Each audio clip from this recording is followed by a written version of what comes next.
વિધાનસભા 70ના તમે ઉમેદવાર છો, તો લોકોનો અત્યારે જે જનસંપર્ક તમે કરી રહ્યા છો એમાં જનતાનો શું ઈચ્છા ધરાવે છે? અત્યારે પરિવર્તનના માધ્યમના રસ્તા ઉપર છે કે શું? આમ આદમી પાર્ટી મને વહેલો નોમિનેશન તરીકે વહેલું નામ મારું ડિક્લેર કર્યું હતું. હું લગભગ 2 કે 3 વાર, આ મારો બીજી કે ત્રીજો પ્રવાસ છે. પ્રજાની મૂળ સમસ્યા અત્યારે જોવો ને તો બેઝિક શિક્ષણ છે, બરાબર, બેરોજગારી છે, સાચા, અને ત્રીજું જે એને ફ્રીડમ હોય ને, ફંડામેન્ટલ રાઈટ, એ ક્યાંક ને ક્યાંક લુપ્ત છે. અત્યારે તમે કોઈ પણ મામલતદાર ઓફિસે જાય, પહેલે દિવસે જાય તો ફોર્મ દે, બીજે દિવસે જાય તો લેવાવાળું દેવાવાળું કોઈનો, ત્રીજે દિવસે જાય કે આ જોડો, ચોથે દિવસે જાય એટલે આવી રીતે કંટાળીને પછી ભ્રષ્ટાચારને પ્રેરે. બીજી વસ્તુ એને જે મળવાપાત્ર છે, ન્યાય છે, માનો બિનખેતી છે, માનો કે કોઈ મકાનના બીજા એના કામકાજ છે, પ્લાન પાસ કરાવો છે, વેરા બિલ છે, જન્મ મરણ નોંધ છે, વિધવા સહાય છે, આ તો હું તમને અસંખ્ય ગણાવી શકું.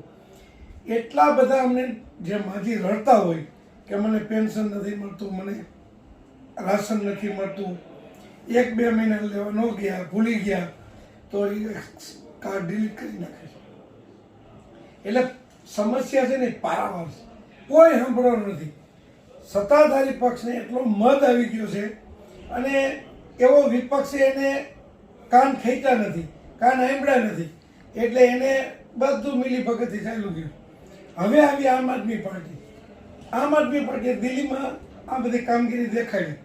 આમ આદમી પાર્ટી એક જન આંદોલનમાંથી જન્મેલી પાર્ટી છે. એ લોકોના દુઃખ જાણે છે અને એ દુઃખના આધારે એ એનું નિરાકરણ કરવા માને છે. એ દિલ્હીમાં 7 વર્ષ ત્યાં કરે છે. એ બે જે એને વિશ્વાસ જાગ્યો છે એટલે અમને એટલા બધા આવકારે છે. ક્યાંક તો બેસાડે છે, ક્યાંક તો ના કહેવાના ઘણીવાર હામી પાર્ટી વિશે શબ્દો પણ બોલે છે, ક્યાંક ક્યાંક રડે છે કે હવે અમને કંઈક એવું લાગે છે કે અમે કરશું. હવે 27 વર્ષથી જે શાસન જે રીતનું ચાલે છે ભાજપનું, એની સામે તંત્ર કામ નથી કરતું, એ તમારું કહેવાનું વસ્તુ સમજાય છે, પબ્લિક પણ જોવે છે, અને આ માધ્યમથી તમે એક વસ્તુનો ખુલાસો કરો કે તંત્રને તમે કેવી રીતના હેન્ડલિંગ કરી શકશો. આપે ઘણીવાર જાણ્યું હોય છે કે બ્યુરોક્રેસી અને પોલિટિક્સ બે અલગ છે.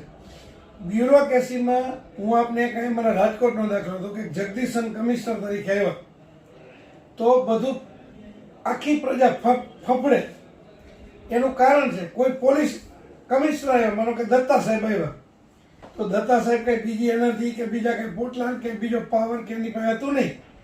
એ જ પોલીસ કમિશનરના પાવર હતા, એ જ મ્યુનિસિપલ કમિશનરના પાવર હતા, પણ ઉપયોગ કર્યો તેથી આ તંત્ર હતું. કેમ સીધું દૂર થઈ ગયું? સાચા છે. અમે એ જ કરવા માંગીએ છીએ.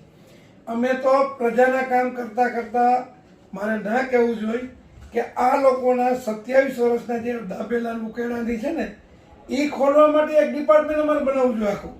કારણ કે ભ્રષ્ટાચાર એટલો બધો થયો છે, વ્હાઇટ કોલર ભ્રષ્ટાચાર. તમારું ગેરંટી કાર્ડ, તમારું આધાર કાર્ડ, એના કોન્ટ્રાક્ટ જુઓ. LED લાઇટ, આ લાઇટ એક આખા ગુજરાતમાં આવી છે, એ એમનામ આવી છે. આજે તમે ખેતીવાડીને ખેતરો માપવાનો કોન્ટ્રાક્ટ આપ્યો, મારું ખેતર તમારું થઈ ગયું, આમ હતું આમ થઈ ગયું, બધું થઈ ગયું, તોય એને પૈસા ચૂકવાના છે. પાક વીમામાં દેવાના નથી તોય કંપનીને પૈસા ચૂકવાઈ ગયા. શું તમે એમ માનો છો અદાણીનો ગેસ છે કેટલી વાર અપ કેટલી વાર વધ્યો? હવે ચૂંટણીના હિસાબે એને 2-5 રૂપિયા 6 રૂપિયા ઘટાડીને બેલેન્સ કર્યો. આ અદાણીના ગેસમાં મન પડે ત્યારે ભાવ વધતા બજારની ગ્લોબલ માર્કેટના ભાવ બાનું મારવામાં આવે. તમે અદાણીનું બેલેન્સ શીટ કે ક્યાંક જોજો કે બીજેપીમાં કેટલો ફાળો ગયો છે. કારણ કે સરકારે છૂટ જ રાખી છે કે પાર્ટી ફંડમાં 100% ઇન્કમ ટેક્સ બંધ. તો એ પાર્ટી ઊભા કરેલા છે, એ ગેટ, એના ગેટ છે ઊભા કરેલા, પણ અદાણીને જ્યાં જો એ છૂટ દે અને આમ પૈસા લે, આ પ્રજાને હેરાન થવાનું જે છે એ અમે ચોક્કસ અમે આવશું તો બધું ઉલટી કરાવશું. આ ચાલુ સરકારમાં ઘણા બધી આંદોલન થયા અને આંદોલનો પણ અસંખ્ય થયા છે. અને કોઈની પણ આંદોલનકારીની કોઈ પણ માંગણી સંતોષવામાં આ સરકાર દ્વારા આવી નથી.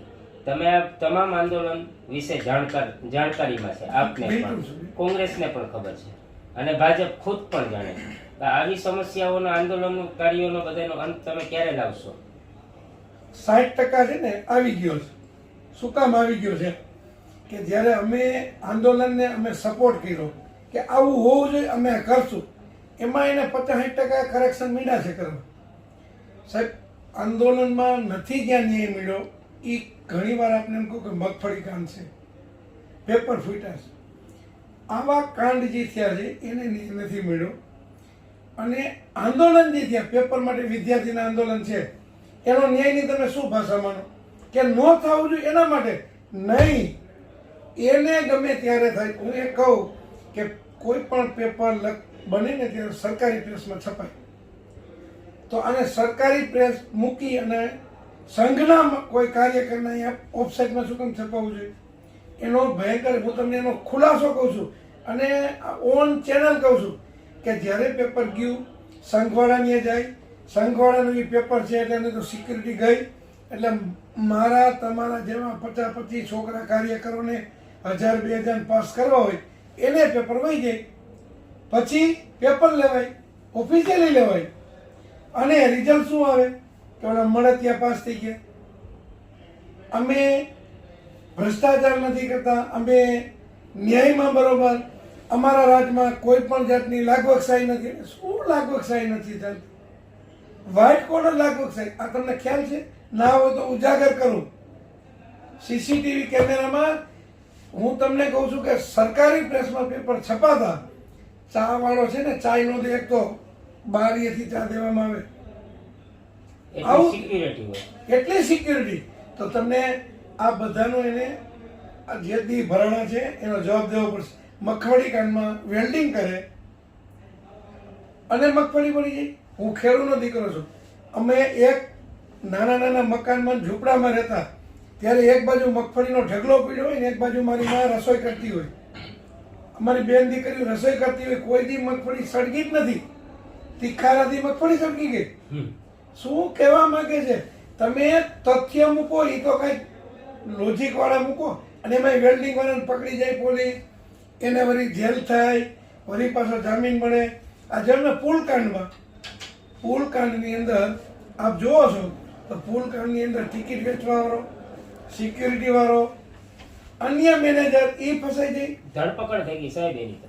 ધરપકડ થઈ ને હું તો ન્યાયતંત્રમાં મને તો હું બોલું છું અને ઓન રેકોર્ડ બોલું છું કે એને શેના માટે તમે રિમાન્ડ આપી, એને શેના માટે જેલ આપી, એનો શું દોષ? કાંઈ ગાઈડલાઈન છે કે 500 થી 500 એક ટિકિટ નહીં દેવાની? તમે વજન કરીને જવાનું છે. હું અમરનાથ ગયો છું, હેલિકોપ્ટર ઉપર અમે 7 જણા 6 જણા હતા, મારા ગ્રુપમાંથી મારો વજન વધારે હતું, મને બીજાને જવા દીધું. કેમ વજન કરીને જવા દે છે? તો એ પુલ ઉપર વજન મુકાય હતું, એ એને ભંગ કર્યો હતો. આ અંધેરી નગરીને ગંડુ રાજા. એટલે આ અમારી સરકાર, આમ આદમીની સરકારે, આમ આદમી પાર્ટીએ ઉજાગર કરી અને ઉજાગર કર્યું છે એટલે એને દોડવાનું થશે. અત્યારે યુવાનો બેરોજગાર છે, એના માટે પણ કંઈક વિચારવું પડશે ને તમારી સરકારે, આવનારી સરકારે. સાહેબ, બહુ સારો પ્રશ્ન છે અને એનો જવાબ એ બહુ સારો છે. આ લોકોએ અદાણીને એરપોર્ટ આપી દીધું, રેલવે આપી દીધી, ફલાણું આપી દીધું. ત્યાં મારે 400 જણાનો સ્ટાફ હતો, સરકાર હતી ત્યારે 3 પાડી 3 શિફ્ટ હતી. અદાણીએ શું કરે? ઓલો સ્ટાફ છૂટો કરે, 2 માણસથી હલાવે, 1 માણસથી હલાવે, કોન્ટ્રાક્ટથી હલાવે, એટલે બેરોજગારી વધી. જે મળવું જોઈએ એના બદલે નીતિ નિયમ PF PSIC નો ભંગ થયો, ગ્રેચ્યુટીનો ભંગ થયો. એટલે એ તો આજ મને રાખે, મને હું નામ ચડાવવાનો વારો આવે અથવા હું ગ્રેચ્યુટીને લાયક થાવ મને કાઢી મૂકે, છૂટો કરે 1 મહિનાનો પગાર દે. એ તમારા સવાલમાં મારો જવાબ એ છે. દિલ્હીની અંદર રેશન કાર્ડની દુકાન હોય, ત્યાં કીટ તૈયાર કરવામાં આવે, 200 કન્ઝ્યુમર હોય ગ્રાહક, 200 કીટ કાઢવામાં આવે. 1 કિલોમીટરનો એરિયો, 2 કિલોમીટરનો એરિયો કે જે વ્યક્તિ રહેતો એનો એરિયો, એને જેને બેરોજગારીમાં અનએમ્પ્લોયમેન્ટ છે એમાં અરજી કરી, એ અરજી કરી તો એને અહીંયા બોલાવવામાં આવે, તું 50 કીટ દઈ આવ, તો 50 કીટના એક કીટે 50 રૂપિયા, પર ડે કેટલા મળ્યા? 500, મહિને કેટલા મળ્યા? 1500. એવી જ રીતે સરકારી એવી યોજનાઓ છે કે જે યોજનાઓ સરકારને સરકારી ઓફિસ બંધ કરી દેવાની, અને કોઈ ફોન કરે, માનો કે એક્સ ભાઈ ફોન કરે કે મારા આધાર કાર્ડમાં હું કરવું છે, તો એ સિસ્ટમથી એને પૂછે તમે ક્યારે ઘરે છો, કે હું 9 વાગે ઘરે જવાનો છું, તો 9 વાગે એ વ્યક્તિ આવા છોકરાઓને એને કામે કે એને કોન્ટ્રાક્ટ રાખે, 9 વાગે એની ઘરે જઈને કાર્ડની વિધિ લઈ આવે, કાર્ડ એ મૂકે, કાર્ડ બની જાય સરકારનું, દેવા જાય. આ એને જે વળતર આવી, તો મેં તો એક એક્ઝામ્પલ આવ્યું, આવી તો 300 સેવા બ્રેઇન હલાવવાનું છે. એકદમ રાઈટ વાત છે તમારી. હવે ઘણા બધી પીડિતો તમારી પાસે આવતા જ રહેશે, આજે નહીં તો કાલે. તમે સેવાના કામમાં ઉતરી ગયા છો તો આ રસ્તે ઘણા બધી આવશે. તો મારો એક પ્રશ્ન એવો છે કે હું ખુદ પીડિત છું આ વર્તમાન સરકાર. હું એક એક્સ આર્મી મેન નો સન છું. જે મારા ફાધર એક આર્મીમાં હતા અને મિલિટરી વિભાગમાં હતા, અને એ જ્યારે રિટાયર થયા ત્યારે એને એક જમીન પ્રોવાઈડ કરવામાં આવી. એ જમીન જે ઓર્ડર થયો તો એ કોંગ્રેસના સમયમાં થયો તો 1975માં. ત્યાર પછી જમીન આપણને ગામવાળાએ અંડા ગંડા કરીને કોઈ રીતના ફાળવી આપેલ નથી સરકારે. એ સમય દરમિયાન 2010માં મેં અને મારા પિતાએ બંને ભેગા મળીને કોર્ટ કેસ કર્યો. 2019માં પુલવા કાંડ બની ગયું ભાજપના સમય દરમિયાન. એમાં ઘણા સૈનિકો થઈ ગયા. હા, તે ઈ પછી અમને જમીન દેવાનો 16 એકરનો ઓર્ડર કરવામાં આવ્યો. વેરાવળ ગીર સોમનાથ જિલ્લાની અંદર કોઈ પણ ગામમાં જમીન ફાળવી આપવી પ્રતિવાદીઓનો હુકમ કરે છે, એટલે તંત્રને હુકમ કર્યો. તંત્ર એટલું નિર્ભર છે કે કોઈ કામગીરી કરતું નથી, ને હાલની તકમાં પણ મને કોઈ જગ્યા ફાળવવા માટેનું કોઈ તંત્ર તરફથી અહેવાલ દેવામાં નથી આવ્યો. અને નંબર 2 કે એક્સ આર્મી મેન જે નિવૃત્ત થઈ ગયા પછી 60 વર્ષની ઉંમર પછી ગાંધીનગર સચિવાલયની બાયણે ટોળાના ટોળા બેઠા હતા, એમાં એક આર્મી મેન મૃત્યુ પણ પામ્યો છે. અને ત્યારે પણ કેજરીવાલ સાહેબ સુરત આવ્યા હતા અને ગાંધીનગર પાસે કંઈક એવું કહી ગયા હતા, ઈસુદાન ગઢવીને બધા ભેગા મળીને તમારે જે આપની અંદર કરતા ધરતા છે કે અમે એક્સ આર્મી મેન માટે સ્પેશિયલ કેટેગરીમાં પંજાબ જેવું સુખ સુવિધા ઉપલબ્ધ કરશું. એના માટે તમે શું કરશો પીડિતો માટે? હવે પીડિતો માટેનો એક એક્સ્ટ્રા જવાબ ભરો. એમાં એક વસ્તુ ચોક્કસ છે કે લોકો વડે, લોકો માટે, લોકો દ્વારા ચાલતી સરકાર, આ લોકશાહી, એનો બધામાંથી છૂટાઈને જે વ્યક્તિ આવે એમાંનો ધારાસભ્ય, સાંસદ કે કોર્પોરેટર જે હોય, એમાં જેમ આપણા 3-5 છે ને, વ્યવસ્થા તંત્ર, ન્યાયતંત્ર ને, ત્રણેય પાંખમાં વ્યવસ્થા તંત્રમાં અધિકારીએ કામ નથી કર્યું. એ અધિકારી ઉપર જાણી જોઈને તમને નુકસાન કર્યું છે કે એને ફાયદો કર્યો છે, તેની પર ફરિયાદના પ્રોવિઝન છે. પણ હું 1 મિનિટ હું જવાબ આપું. એ પ્રોવિઝનની અંદર વળગી રહી કામ કરાવવું કે કોણ, એ મારા તમારા જવાબ જનપ્રતિનિધિ, જનસેવક એની જવાબદારીમાં આવે છે. શું કામ નથી થતું, કેમ નથી થયું, એના માટે અમે તો બેઠા હોય છીએ અને કરવાનું હોય છે. એ લોકોને તો ભાગ બટાઈ જતી હોય ને સર. આમ આદમી પાર્ટીમાં પંજાબ સરકારની અંદર એક મિનિસ્ટરે દવાની ખરીદીમાં એવું એક કીધું હતું કે આમાં 1% રાખજો. એ ઓન રેકોર્ડ વિડીયો થયો હતો. એને પાર્ટીએ સસ્પેન્ડ કરી અને આજની તારીખમાં જેલમાં છે. આ આમ આદમી છે ભાઈ. અત્યારે અમે પ્રચાર કરી છે ને, અમે કોઈને જમવાની ના પાડી છે, અમે ફલાણાને ના પાડીને. શું કામ? એનું કારણ આ છે કે આજે હું એક પાર્ટી પાસેથી 2-5 લાખ 10 લાખ ફાળો લેવો તો કાલ મારે એને કાંઈક મારે એનું ખોટું કરી દેવું પડશે. એ નથી કરવું એટલે જ અમે આ કરીએ છીએ ને. ટૂંકમાં તમારી સરકાર ભ્રષ્ટાચાર મુક્ત રહેશે 210%. એ તો ક્યાં એક મીડિયાની, આ તમને એમ કહીશું કે એક ડિપાર્ટમેન્ટ એવો હોય છે અને જેલોમાં અમારે રૂમ વધારવા પડશે કે કર્યું એને બધા નાખવા ક્યાં ગોતીને તો અમારે એ કરવાનું છે. અમારો ડિપાર્ટમેન્ટ, તમે બેરોજગાર કીધું ને, આમાં અમારે આવી તો નોકરી દેવી પડશે 2000 માણસને કે આવું બધું કાઉન્ટિંગ કરો અને લઈ ગયા છે એની પાસે વસૂલ કરીને એને હકાલો. એટલે 2000 માણસને તો એવી નોકરી અમે દેવું પાછી. એટલે ખૂબ થાય.